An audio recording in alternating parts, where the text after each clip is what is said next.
Good evening, Patriots, and welcome to another edition of the Douglas Ducote Show. You had many places you could be tonight, but you chose to be here with me, and for that, I am forever grateful. Sorry that we missed out on Tuesday night's show, but those of you who tuned in last week on Thursday, you heard that me and my wife were both coming down with a very bad cold/flu type symptoms. Considering that I've had COVID 3 times already, I thought that's what I had again because I was getting a lot of the same type feelings, and it's really kicking our butts. All that being said, we tested, I think, 4 separate times throughout the past week for COVID, and all 4 times it was negative. So it was nothing more than just a bad flu and cold type upper respiratory infection. And we still have it. I actually thought about not doing the show tonight because I feel like crap still. But there is so much that has to be talked about that I decided I would go ahead and push through this tonight. And I know I'm on the recovery. I know I'm feeling a lot better than I was. That's for damn sure. And all that being said, I also want to give a shout out to one of our moderators. Wayne is sick tonight as well. He's coming down with some type of the same type of virus, cold, upper respiratory, whatever you want to call this thing. So we hope that he has a speedy recovery and gets back to moderating as soon as possible.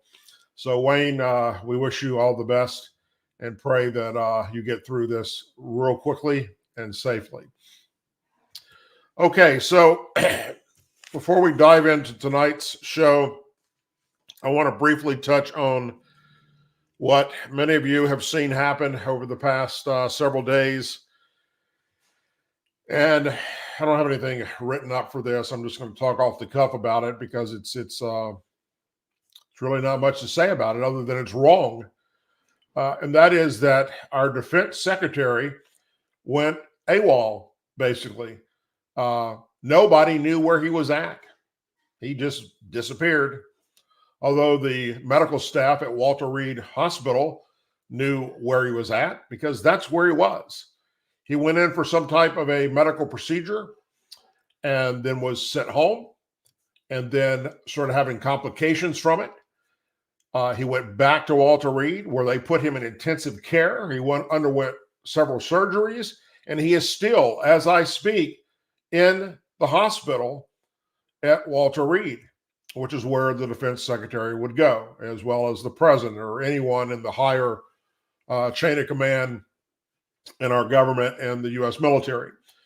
But the key to this whole, the kicker to this whole thing is that no one was told, not even the commander in chief. That's right. The defense secretary, who only has one supervisor above him, he's in the chain of command. I think he's number 6 in line to become the president. God forbid if something was to happen to those in the upper echelons. If you lose the president, you lose the vice president, you lose the Speaker of the House. It goes through a chain of events of people that will then come into power. And he's one of them, would be the defense secretary. So he only answers to one person. He answers to the president of the United States. And even Joe Biden did not know that his Secretary of Defense was in intensive care at Walter Reed in the hospital. Now, the Defense Department has come out and they're spinning all kinds of shit. John Kirby's out saying, "Oh, look, at no time were we ever not prepared." And, there were other people that knew about this. And they tried to say that the second in command under him took over command. Well, turned out that person was on vacation. So I don't know if that's a lie or not. But regardless, the entire protocol broke down, which is typical for the Biden administration because everything in this administration breaks down. They're just a bunch of clowns running around trying to pretend that they know what they're doing. And it's pretty freaking sad. Now, did that stop our military from conducting operations that need to take place across the globe? No, it didn't. Okay. There are other things that are taking place, and there are other people in the chain of command that take care of these things. But the actual Secretary of Defense, nobody knew where he was. Like for days. I think it was 5 days before the president was even told that his Secretary of Defense was in the hospital. So after today's press conference debacle that took place, John Kirby finally admitted that, yes, this is a problem. And the Pentagon is going to investigate and try and figure out what happened. So not only are Republicans saying that Secretary Lloyd needs to resign for not informing the president, but Democrats are saying the same thing. Democrat senators and Democrat members of Congress are going, this isn't acceptable. You can't just go into the hospital and your chain of command doesn't know where you're at. And your boss, the president of the United States, commander-in-chief of the military, doesn't know where you're at. Look, it was asked today to at the White House press conference to Jean Pierre, that freaking fruitcake or whatever you want to call her up there at the White House. Joe Biden's thought process on all this. And basically she just said that he still has full confidence in him. And even if he was to submit his resignation, Joe Biden wouldn't accept it. Well, that just falls into par for the course because nobody's held accountable in this administration for the shit they're doing. All right.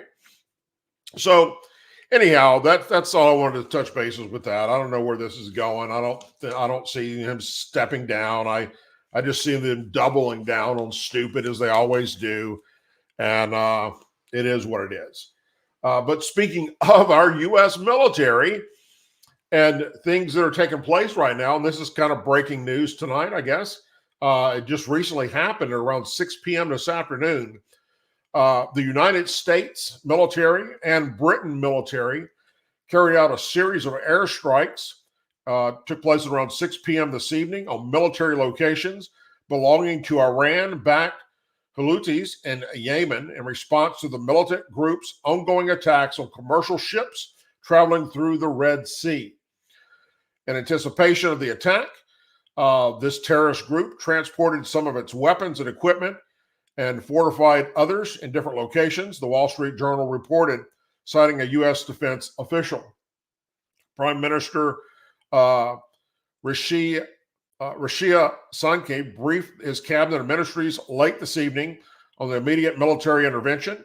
British media also reported that other political figures, including leader of Britain's opposition Labour Party, as well as the Speaker of the House of Commons, had been briefed by their government. White House National Secretary spokesperson John Kirby, who, by the way, is an even more incompetent moron than Biden himself, called the Houthis earlier today to stop these attacks, saying that the terrorist group would bear the consequences for any failure to do so. Just stop it. Don't do it. I think Joe Biden said something like that just recently, too, as a matter of fact, to Russia. Just stop doing what you're doing over there in Ukraine. And also to Hamas. Just stop what you're doing over there to Israel. Just stop it. Like, that's going to fucking do anything. Okay? That's what you get when you have weak leadership, is you have people making decisions that are just dumb fun. I mean, look, Iran doesn't give a shit about Joe Biden or this administration. Okay? They're laughing big time. Same thing with Russia. Same thing with Hamas. All these terrorist organizations. Same thing with China. Same thing with North Korea. They're just laughing. And then, of course, then the defense secretary goes missing and the president of the United States says, you know where he's at? I mean, think if Joe Biden would have decided he wanted to talk to his Secretary of Defense and said, I'd like him to come in here this afternoon so we can sit down and talk about something. What were they going to tell him? We can't find him? Okay, moving on. The joint strike came after Iranian forces seized an oil tanker in the Gulf of Oman earlier this morning.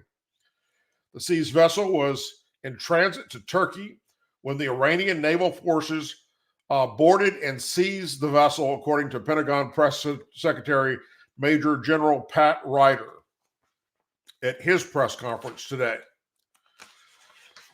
The key for military action in Yemen is to respond in a way that does not lead to a never-ending tit for tat. That has been the administration's approach in Syria and Iraq, and it has failed, said Richard Goldberg, a senior advisor at the Foundation of Defense of Democracy and a former National Security Council official, as he told Fox News Digital in a statement earlier today. The president needs to fundamentally change the calculus for Iran and its proxies.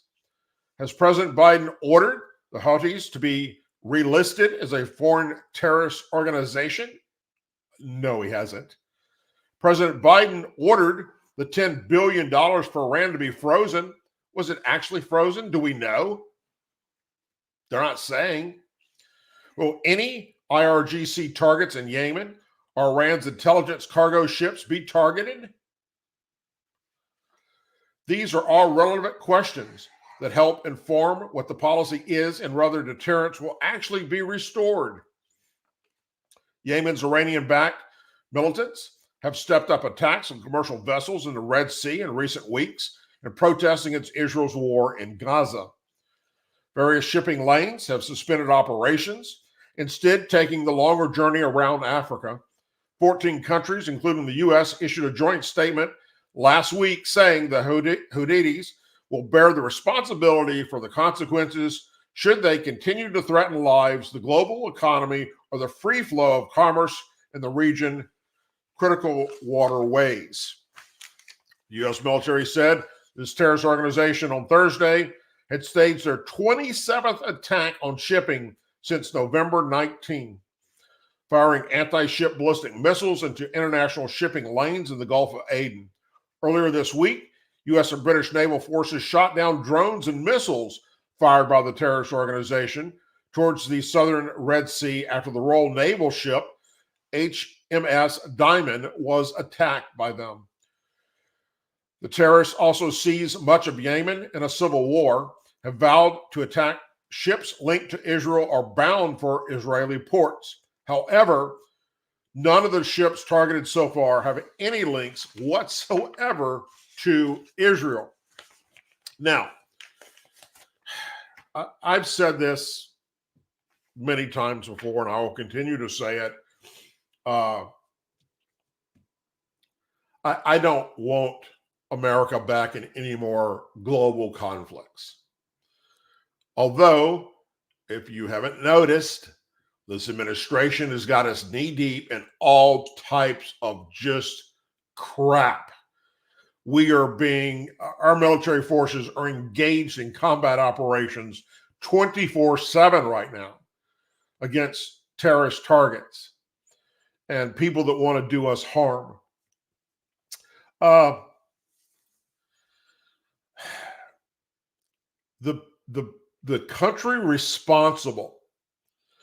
country that is responsible for supplying Hamas with the weaponry, the ammunition, and the attacks on Israel, the country that is supporting this terrorist organization that's attacking and taking over ships in the Gulf regions, the Middle East, is the same country that also is responsible for supplying weapons to terrorist organizations throughout the Middle East that were used to kill American and coalition forces in Iraq and in Afghanistan. And that is the same country that also says that once they have a nuclear weapon capability to be delivered in an ICBM, they plan to wipe Israel off the face of the earth and then attack America. That country is Iran. That country, Joe Biden, has been given billions of dollars to in making trades, giving up known terrorists in trades for other Americans that supposedly were being held hostage. I don't know very much about those Americans, but what I do know is the people that we traded, just like under the Obama era, when Joe Biden was vice president, we traded 5 known terrorists that were captured on the battlefield engaged in killing American forces for one U.S. traitor, a guy who deserted his unit and went over to join ISIS. So this is some serious shit. And this Biden administration now is doing the same thing the Obama administration did, cuddling these folks. And they're not showing power and strength. They're showing weakness. And the more weakness that is shown, the more these actors start acting up. Think about this. Regardless if you like Donald Trump or don't like Donald Trump. For the 4 years that Donald Trump was in charge, guess what we didn't do? We didn't go into another fucking war. He scared the shit out of North Korea and Iran and China and Russia and North Korea. They didn't know what to expect from the guy because he would say shit off the cuff. If you do that, we're going to take your ass out. And he would say it kind of just like that, which, was unbecoming of a president. Guess what? He kept us safe. We had the most secure border we'd ever had in years. And now it's all falling apart. It's just literally falling apart in this administration. Everything that the left and the Democrats said Trump was going to do, he didn't do, but Biden has done, and they're not saying shit about it. They don't care. When was the last time you heard the left or Democrats up in Washington, D.C. raising hell about our military forces actively engaged in combat operations against these terrorist organizations? And these countries, they're threatening to bring us into a third world war that could very easily become nuclear. We have Russia threatening weekly that they're going to turn this whole thing over in Ukraine into nuclear war. And they're going to take out other parts of Europe and America for that matter. Like Putin's a nut job. We've got North Korea, who's now giving weapons to Russia because they've run out of shit. They've run out of ammunition. North Korea is now supplying it to them. Why hasn't that been stopped? Why hasn't our commander-in-chief put a blockade to stop that shit? No. They're not doing shit about it. We've got China any day now is going to invade Taiwan. And then what happens? We have to come to their aid. We're on record saying we will come to their aid. But we're back in another military conflict. We've got China sending fucking spy balloons over America. And the Biden administration doing nothing about it until they get back, after they come across America and get out in the ocean on the other side, then we shoot them down. And that's only because reporters found out about it and called it out. Now we know that they tried to hide it and kept it all hush-hush. The world is on fire right now. All the shit that the Democrats and the left claimed was going to happen with Donald Trump as president, none of it came true. And lo and behold, this senile motherfucker up at 1600 Pennsylvania Avenue isn't doing exactly what they feared. And they're not saying a fucking thing about it. That tells you all you need to know about them. Bunch of hypocrite motherfuckers. It's just about who's in power. That's all they care. Once their people get in power, they don't care what happens. They don't care. So, look, as somebody who's physically deployed 4 separate times in my military career into theaters of combat operation, I'm not for it. At the same time, we have to show strength.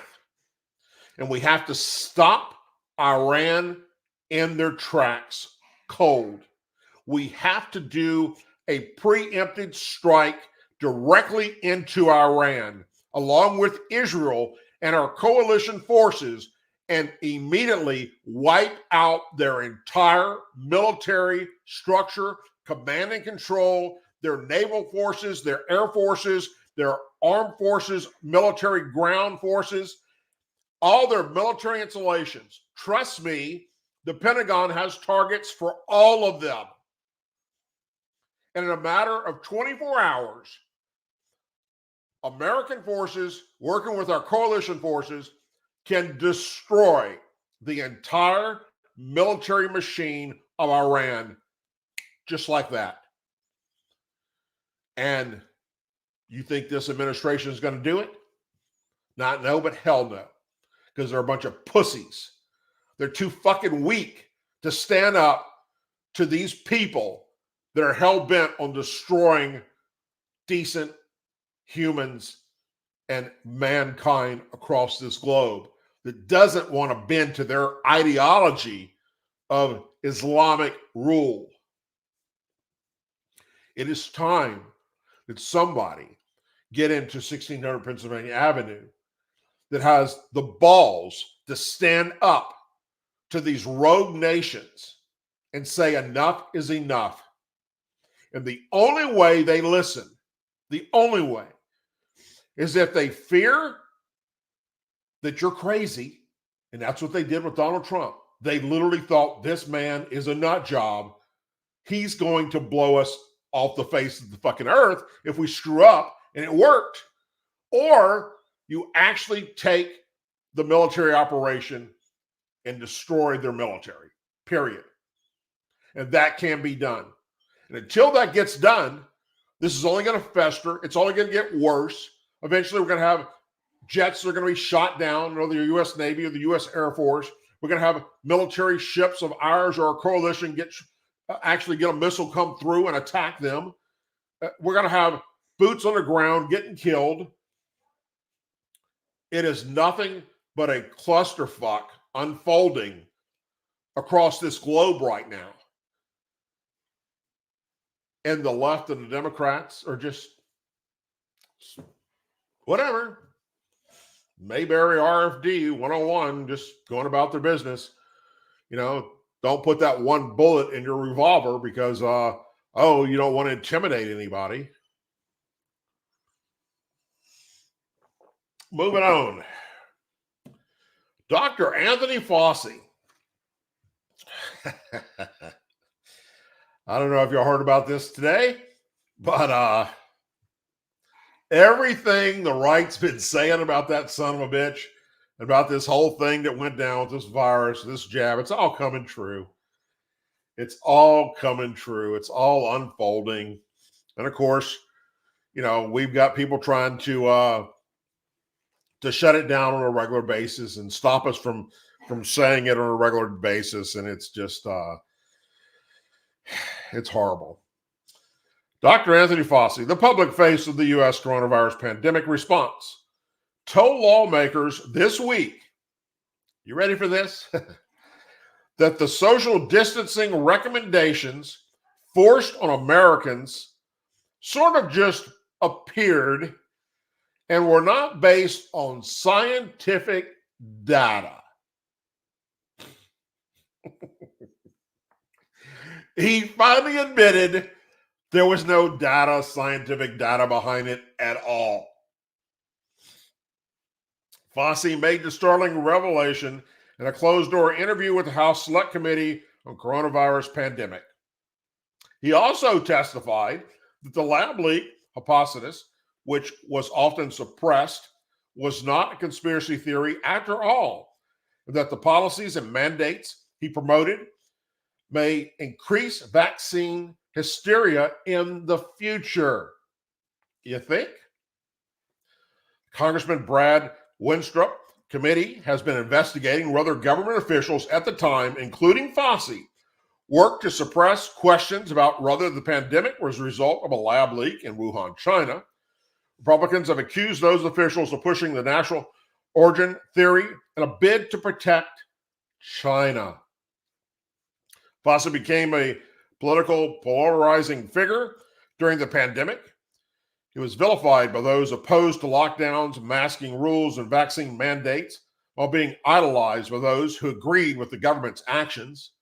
Dr. Fauci's transcript interview revealed systemic failures in our public health system and shed light on serious procedure concerns with our public health authority, wrote Congressman Winstrup, who, by the way, is also a doctor. He's a physician of 30 plus years. It is clear that dissenting opinions were often not considered or suppressed completely. Should a future pandemic arise, Americans' response must be guided by scientific facts and conclusive data. Many schools across the country were shuttered in order to comply with the 6-foot rule of social distancing in an effort to stop the spread of the virus. One also helped spur lockdowns and restrictions in public spaces as well as bars and restaurants. In fact, Winstrup said Fauci played Semitic in the definition of a lab leak. While acknowledging that a lab leak was possible, Winstrup said the omission came nearly 4 years after prompting the public of the proximal origin paper that attempted to verify and disprove the lab leak hypothesis. Winstrup said Fauci also admitted that America's vaccine mandates during the COVID-19 pandemic could increase vaccine hysteria in the future, and that he had advised American universities to impose vaccine mandates on their students, which they did. It's been proven that when you make it difficult for people in their lives, they lose their ideological bullshit and they get vaccinated, Fauci said. Winstrup also said the committee was frustrated by Fauci's inability to recollect COVID-19 information that was important for the investigation, although he praised him for actually appearing in front of them. Fauci also denied allegations that he visited the CIA during the pandemic or influenced the CIA's investigation into the origins of COVID-19. Senator Rand Paul, who's been Fauci's biggest nemesis, said an appearance on the Ingram Angle on Tuesday that Fauci lied about the origins of COVID. The one thing that's consistent with Anthony Fauci is that what he says in private is largely true. What he says in public is largely a lie. When asked by a fellow coworker, Sylvia Burnwell, he told her the truth. He said, masks don't work because the pores are bigger than the virus. But then in public, he wears 3 masks, and in private, he tells his colleagues, you don't need to wear one. It's the same with immunity. It's the same with the vaccines. And it's really the same with gain of function, Paul said. In basic terms, the point of gain of function research is to make a virus more dangerous, and supporters argue that the research can prepare scientists to handle it if one day the virus were to minute naturally. In private, he said, yes, we're suspicious that the virus was manipulated, looks manipulated, and we know they were doing gain of function in Wuhan. He described it that it's in a private email. In public to this day, he still denies that they funded any gain of function research in Wuhan. It's all an entire lie, Paul said. The truth is coming out in little bits and pieces, my friends. And speaking of the truth coming out and being exposed, you all remember the name Ray Epps, EPPS? 62-year-old man who, those of us on the right, have been saying all along that he was an undercover FBI agent or an informant for the FBI, that he was sent into the crowd on January 6th to instigate the protesters into doing something violent so they could make arrest. Basically, he was an FBI entrapment situation that they put into place. And what made the right feel this way was the fact that Ray Epps is on video, several videos, at different times during the January 6th protest that turned violent, actually calling for violence and encouraging people to go into the Capitol and take it over. Yet, the FBI refused to arrest the man. Why? Everyone on video that was heard encouraging anyone to conduct violence or to go into the Capitol has been arrested, has been charged, has been convicted, and is doing prison time. But not Ray Epps. Why? FBI Director Ray has testified several times in front of Congress about the FBI's involvement on January 6th, and each time he refuses to answer direct questions, and when asked about Ray Epps, flat out refuses to answer any questions about the man.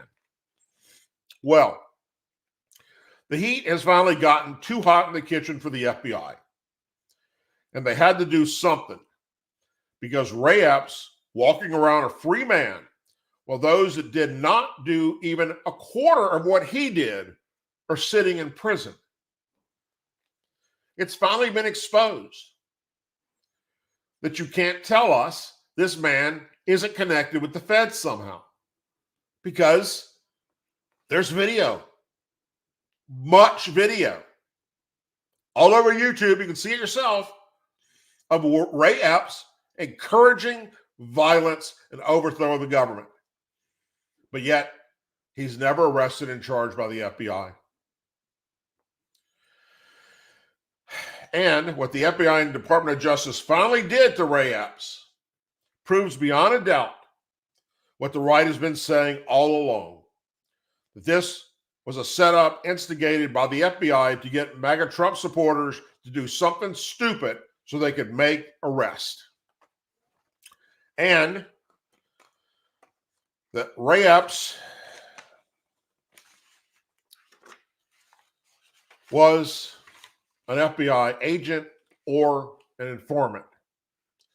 Mr. Ray Epps, for his part in the January 6, 2021 Capitol Hill protest, wasn't arrested and put in handcuffs by the FBI like everybody else was. Didn't have his house raided by the FBI like everybody else did. Wasn't interrogated like everybody else was. Nope. He was quietly taken into a courtroom where he was sentenced on Tuesday. Not to prison, but to 1 year of probation. That's right. The man who's on video encouraging people to commit violence on January 6th at the Capitol, that the right has called out as being a Fed, and this was all a setup to get people to do something stupid, didn't go to prison like everybody else. He gets 1 year probation only after we've been going for 2 years now of Congress screaming at the FBI and Department of Justice, who the fuck is Ray Epps? And why is he not going to prison too? According to The Hill, Epps pleaded guilty to one misdemeanor count of disorderly conduct in a deal with prosecutors from President Joe Biden's Justice Department. A misdemeanor. Everybody else that did what he did, and even less than what he did, got felony charges and prison time. NBC reported that Epps was previously a supporter of former President Donald Trump before being accused by former Fox News host Tucker Carlson and other conservative leaders of allegedly serving as an undercover government agent who worked to incite January 6 protesters during the Capitol Hill protests. During Tuesday's sentencing hearing, Epps told Chief Judge James Boasberg January 6 violence was not generated by the FBI. How would he know that? It was generated by people like me who supported President Trump and listened to his lies, Epps said. Epps claimed Tuesday that despite his previous beliefs, he now believes Biden won the 2020 election. The January 6th defendant claimed to have experienced a life-changing reality shift when the Trump cult accused him of being a government operative. Addressing his actions on January 6th that led to Tuesday's court sentencing, Epps said, in hindsight, I realize that's not what a constitutional loving American should have done. Before announcing the sentence of Epps on Tuesday, the judge noted that over 700 individuals have been sentenced in this courtroom for their role in January 6th. Many for not even doing a quarter of what Epps did. But then the judge went on to explain that not one of the individuals sentenced in the courtroom was an FBI agent or an Antifa member, as the right claims. Ray Epps has been unfairly scapegoated, the judge said. He was not a secret agent trying to trick Trump supporters. Assistant U.S. Attorney Anthony Michael Gordon said Tuesday. He is not innocent either. Brownsboro claimed that Epps was vilified in a matter unique to January 6 defendants, since he received threats and suffered from things the defendants didn't do. Given all of that, I believe prison is not warranted, the judge added. As a result, Epps was not sentenced, but just to a year of probation and 100 hours of community service, according to NBC News. Access reported Epps will also be required to pay $500 in restitution and a special assessment fee of $25. Highlighting the contrast between the sentencing of Epps and the sentencing of other January 6 defendants. Greg Price, a former Daily Caller journalist, tweeted, for reference, the average sentence of a January 6 defendant has received at least 3 years in prison. For those who receive guilty pleas like Epps did, it has been 2 years in prison. Yet for some reason, this guy who instigated the Capitol riot has escaped with probation and community service. So Ray Epps will not go to prison like everyone else. And I personally believe the fines and community service will all be fake. And at the end of his 1 year probation, the case of his will be wiped completely out of the court system as if it never happened. And that, my friends, is an example of, the two-tier justice system that we've been talking about for so long. There's so much now that's coming out about what happened on January 6th. Members of Congress, at one of the hearings just a few weeks ago, I told you about it right here on the show, showed video to FBI Director Wray of buses, big white buses. It was like 6 of them, loaded with FBI people dressed as Trump supporters being driven into that protest. And Wray denies it all.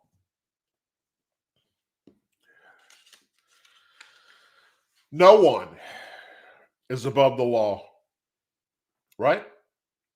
How many times have you heard Democrats and the Biden administration say those words? No one is above the law. How many times have you heard Joe Biden, while he was a senator, while he was the vice president, and even now as president, say those words? No one is above the law.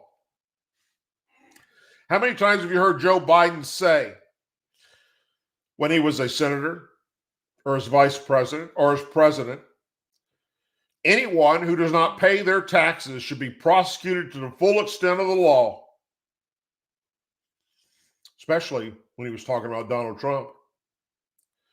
How many times have you heard Joe Biden say, anyone who defies a subpoena from Congress should be prosecuted to the full extent of the law? He said it as a senator. He said it as vice president. And he said it as president. How many times have you heard Joe Biden say, anyone involved with serious drugs such as cocaine or crack should be prosecuted to the full extent of the law? He said it as senator, as vice president, and as president of the United States. How many times have you heard Joe Biden say, we must work together, Democrats and Republicans, to stop gun violence, restrict the sale of guns to anyone with a criminal background, anyone involved in doing drugs, and that sensible gun control is a must? He said it as a senator. He said it as the vice president. He said it as the president. Look it up. It's all right here on YouTube. Over the past 50 years of serving in the United States government as a senator, vice president, and president now, I looked it up. And let me tell you, it's well over 100 times that Joe Biden has made these statements about tax cheats, about defying congressional subpoenas, and anyone arrested with cocaine or crack. Yet crickets when it comes to his son, Hunter Biden.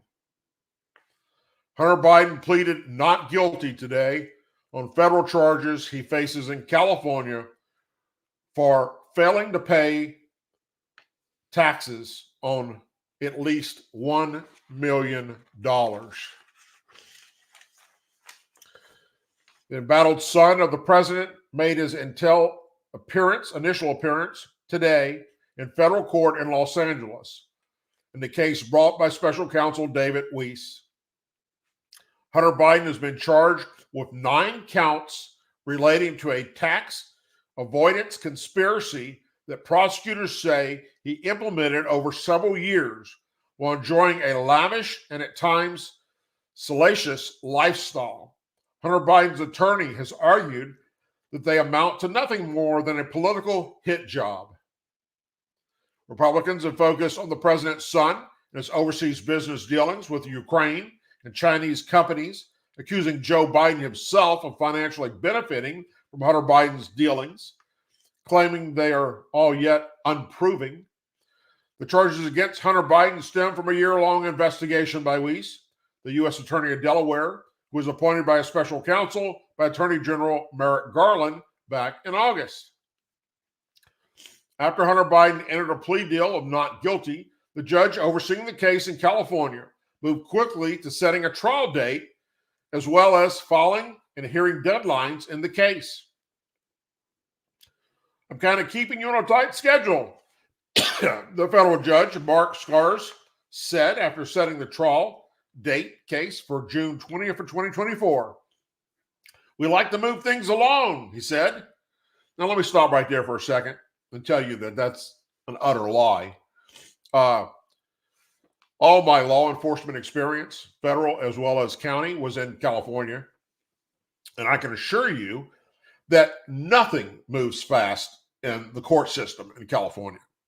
It is a slow walk, horrible process that is backlogged by hundreds of thousands of cases. It takes years to get shit through. People that should be sitting in prison take years going through the county system before an appeal system that they get before they ever set foot in a prison by the state. They're moving this along for a reason. You all know what that reason is, right? So that it can be done and over with before Joe Biden gets out of office. Why? So he can pardon his son. That is the only reason this judge is speeding up this court case. The only reason.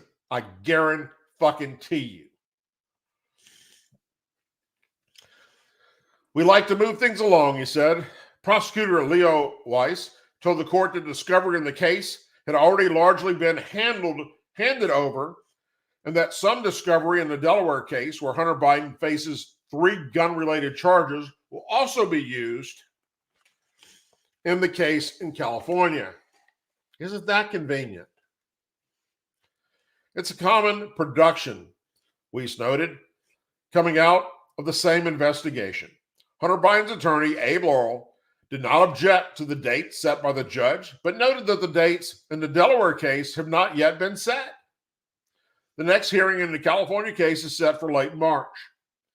According to the indictment filed in California, where Hunter Biden now lives, the president's son engaged in a 4-year scheme to not pay at least $1.4 million in self-assessed federal taxes he owed for the tax years 2016 through 2019.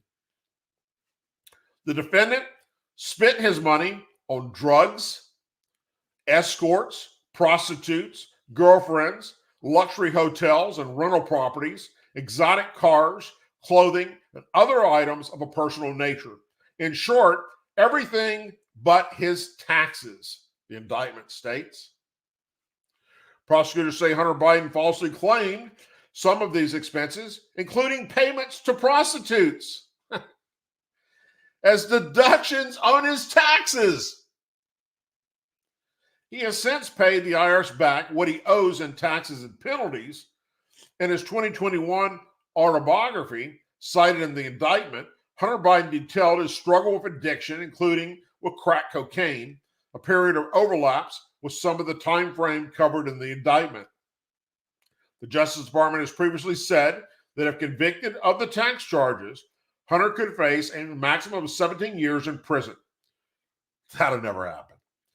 In July, the stage was set for the president's son to enter into an agreement with prosecutors on 2 federal tax charges that would also resolve the gun felony charge. But that deal, which could have put an end to Hunter Biden's current legal troubles quickly fell apart during a hearing in Delaware when the judge realized what they were trying to do. During the hearing, the federal judge presiding pressed prosecutors and defense attorneys on the deal itself, as well as each party's understanding of the extent of the deal and what, if any, potential future prosecutions it protected Hunter Biden from. While prosecutors told the judge the deal did not limit them from bringing future charges against the president's son under foreign lobbying laws, Hunter Biden's attorneys disagreed. As far as I'm concerned, the plea agreement is null and void. Hunter Biden's attorney, Christopher Clark, told the judge after the fundamental disagreement over the extent of the deal came to light. Despite Clark's attempts to salvage the deal later during the hearing, the judge declined to accept a revised agreement, questioning the constitutionality of the deal they had struck with prosecutors that would resolve a felony gun charge. 2 months after the collapsed deal, Hunter Biden was indicted on 3 gun charges in Delaware over his alleged purchase of a firearm several years ago while he was hooked on illegal drugs. Hunter Biden's attorney have moved to dismiss the gun charges and have maintained the original deal of prosecutors remains valid. Lowell said Thursday that 3 of the motions he has submitted in the Delaware case will also be similarly submitted to the California tax case, as well as the 4th motion related to the IRS agents involved in the investigation. The judge noted that some of the motions Hunter Biden's attorneys may file could run into issues surrounding the immunity prosecutors have on handling over items related to the decisions in the investigation. Lowell said they would be seeking discovery related to how prosecutors changed their minds following the collapsed plea deal of Hunter Biden over similar charges. We had a resolution in this case in the summer of 2023, and then things happened, Lowell said, arguing that they have passed the immunity threshold. We shot back, arguing that did not believe the collapsed plea deal was that unusual. Pleas fall apart all the time, he said. Republicans in Congress could vote early next week to hold Hunter Biden in contempt after he failed to appear before the House Oversight Judiciary Committee for a closed-door deposition following a congressional subpoena. Hunter Biden's attorneys have said their client would be willing to sit down for a public hearing before the committee, and the president's son made a surprise visit to Capitol Hill on Wednesday, interrupting the House Oversight hearing to hold him in contempt. Several Republican members of the committee who subpoenaed Hunter Biden as part of their investigation into the president confronted him for failing to appear for the deposition, with one Republican lawmaker suggesting he should be immediately arrested and jailed, and he should have been. As CNN has reported, the stunt by Hunter Biden representative, an aggressive legal strategy by the president's son and his lawyers, who recognize the significant difficulties Republicans in Congress would have gathering the Justice Department to take up any contempt charges against Hunter Biden, who already faces charges by the department in 2 states. I also asked the parties to look for laws dealing with the issue of congressional interference, noting that he and his clerks could only find 1 case on that matter. Now, I just want to clear up one thing for the left and the Democrats. This keeps being said over and over and over again. I know you've all heard it hundreds of times. It's ridiculous that they keep saying this. The Democrats are saying it because they know that their base is too stupid to understand how courts work and how Congress works. They're just too dumb. They don't know it. They just take what their members of Congress tell them to the bank, and they believe it. Okay? So, to all you Democrats and liberals out there that tune into this show, you know who you are. I know who you are, because you like to try and correct me and tell me how I'm wrong and follow-ups. Well, let me explain to you numbnuts how this works. This is no different congressional subpoenas than the justice system in courts. What you want to do beforehand is you want to do a deposition. You want to bring the person that you think is guilty or witnesses in for a deposition, because you're limited when it comes to go to court on your time frame to submit your case or ask questions, the back and forth of attorneys. And with the situation with Congress, they want to do depositions because you're not limited to the 5 minutes you would be limited in an open hearing, which would then take place after the closed hearing, because each member only gets 5 minutes to ask a question, and then they're shut down. And what happens? Those that are being asked the questions that are guilty or that they believe are guilty are stonewalling it and dragging it out to where the member of Congress only gets to ask 1, maybe 2 questions. And then that's it, and never gets the straight answer because they just ramble on about shit to kill time. They know what to do because their attorneys tell them what to do. That's why you do the closed door hearings. The public isn't invited to. Oh, and the Democrats say Hunter said he volunteered to come here and testify in an open hearing so the public can hear the truth.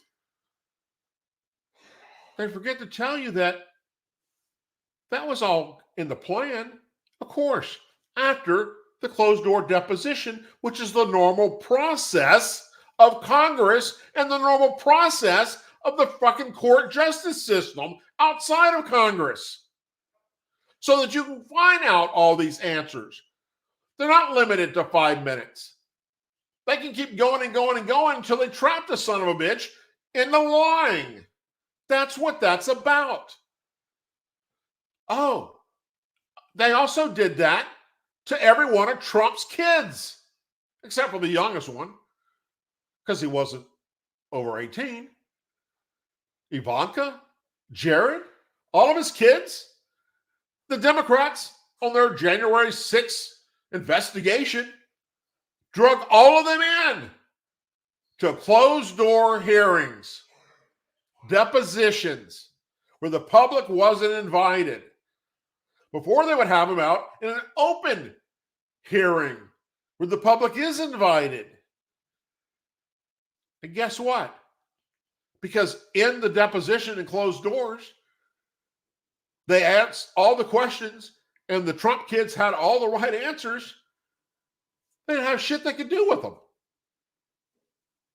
But the Republican now controlled House went a step further and said, we're willing to do something that's just unheard of. We will release the transcripts the day of.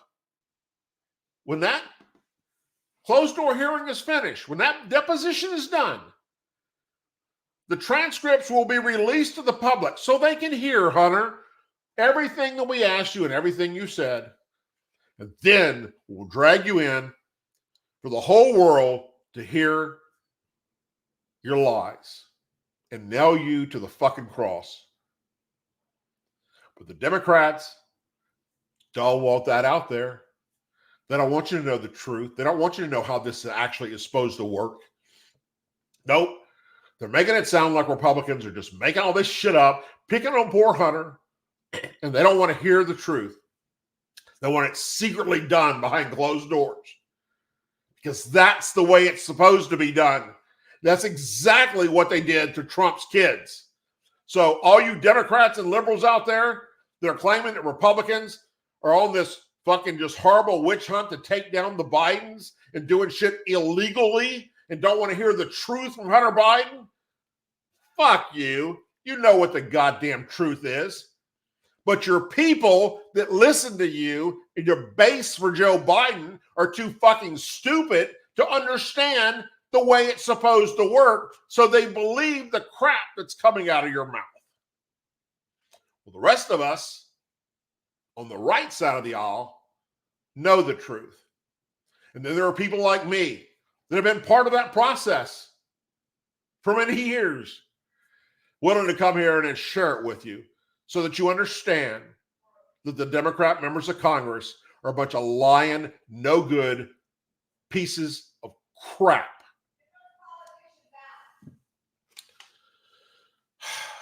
All that being said, I would like to give a shout out to some very good friends of ours, actually relatives, Kim and Buddy over in Lafayette, Louisiana. Thank you for tuning into my show. I just recently found out that y'all watch this on a regular basis, and for that, I am very, very thankful. I appreciate y'all doing that. Hope that I don't go a little too over the line and you think, well, wow, that was pretty out there, Doug. But hey, I call it like I see it, and political correctness is what's killing this country, and I, for one, am not politically correct. So anyhow, folks, I'm glad I got through this hour. I didn't think I was going to be able to without blowing my nose, but I got this right here. I'm about to blow it really hard as soon as I'm done here, because I can't breathe right now. We're still going through this crap that we have. But we're getting through it, and we'll be well here real soon. Again, shout out to Wayne. Hope you get better, brothers. Hang in there. Drink lots of orange juice. Get lots of rest. And have that beautiful wife of yours, Sherry, take good care of you, okay?